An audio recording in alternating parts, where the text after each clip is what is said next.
ಜನವರಿ 12ರಂದು ರಾಮನಗರದ junior college ಮೈದಾನದಲ್ಲಿ ಸ್ವಾಮಿ ವಿವೇಕಾನಂದರ 161ನೇ ಜಯಂತಿ ಹಾಗೂ ಚಿತ್ರಾರಾವ್ ಅವರಿಗೆ ಅಭಿನಂದನಾ ಸಮಾರಂಭ ಆಯೋಜಿಸಲಾಗಿದೆ ಎಂದು ಪ್ರವಾಸಿ ಮಂದಿರದಲ್ಲಿ ಕರೆಯಲಾಗಿದ್ದ ಪತ್ರಿಕಾಗೋಷ್ಠಿಯಲ್ಲಿ ಜನಜಾಗೃತಿ ಸಮಿತಿ ಅಧ್ಯಕ್ಷ ಕೆ ಶೇಷಾದ್ರಿ ತಿಳಿಸಿದರು.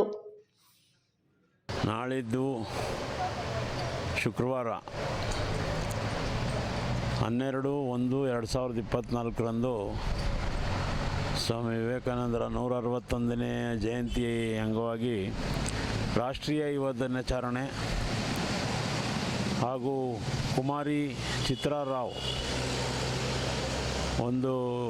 ಒಬ್ಬ ಯುವತಿ 24-25 ವರ್ಷದ ಯುವತಿ ತಂದೆ ತಾಯಂದಿರನ್ನ ವೃದ್ಧಾಶ್ರಮಕ್ಕೆ ಸೇರಿಸಬೇಡಿ ಅನ್ನೋ ಒಂದು ಕಾನ್ಸೆಪ್ಟ್ ಇಟ್ಕೊಂಡು ಕನ್ಯಾಕುಮಾರಿಯಿಂದ ಕಾಶ್ಮೀರದ ತನಕ, ಕಾಶ್ಮೀರದಿಂದ ಮುಂದುವರೆದು ಲಡಾಖ್ ತನಕ ಹೋಗಿ ನಮ್ಮನ್ನು ಈ ಜಗತ್ತಿಗೆ ಪರಿಚಯ ಮಾಡಿಕೊಟ್ಟಂಥ ತಂದೆ ತಾಯಂದಿರನ್ನ ಯಾವ ಕಾರಣಕ್ಕೂ ಕೂಡ ವೃದ್ಧಾಪ್ಯದಲ್ಲಿ ಅವ್ರನ್ನ ಚೆನ್ನಾಗಿ ನೋಡ್ಕೊಬೇಕು.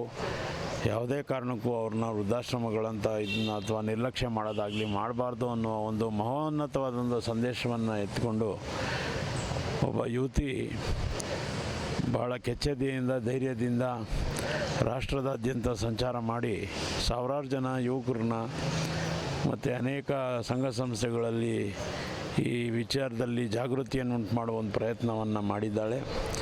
ಆ ಹೆಣ್ಮಗಳು ನಮ್ಮೂರು, ನಮ್ಮ ತಾಲೂಕು, ನಮ್ಮ ಊರಿನ ಕೃಷ್ಣಾಪುರ ದೊಡ್ಡಿ ಗ್ರಾಮದಲ್ಲಿ ನೆಲೆಸಿರೋದ್ರಿಂದ ನಮ್ಮ ತಾಲೂಕಿನ ಮತ್ತು ನಮ್ಮ ಜಿಲ್ಲೆಯ ಆದ್ಯ ಕರ್ತವ್ಯ ಆಗಿದೆ.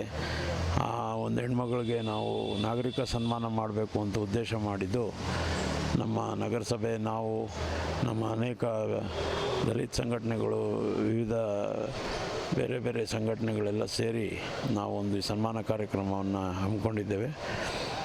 ಮತ್ತು ಈ ಕಾರ್ಯಕ್ರಮದ ಉದ್ಘಾಟನೆಯನ್ನು ಸುರೇಶ್ ಅವರು ಮತ್ತು ಸಮಾರಂಭದ ಅಧ್ಯಕ್ಷತೆಯನ್ನು ಇಕ್ಬಾಲ್ ಹುಸೇನ್ ಅವರು, ಸನ್ಮಾನ್ಯ PGR ಸಿಂಧ್ಯಾ ಅವರು, ಬಾಲಕೃಷ್ಣರವರು, CM ಲಿಂಗಪ್ಪನವರು, ರವಿ ಅವರು ಇವರೆಲ್ಲ ಬಂದು ಭಾಗವಹಿಸಲಿದ್ದಾರೆ.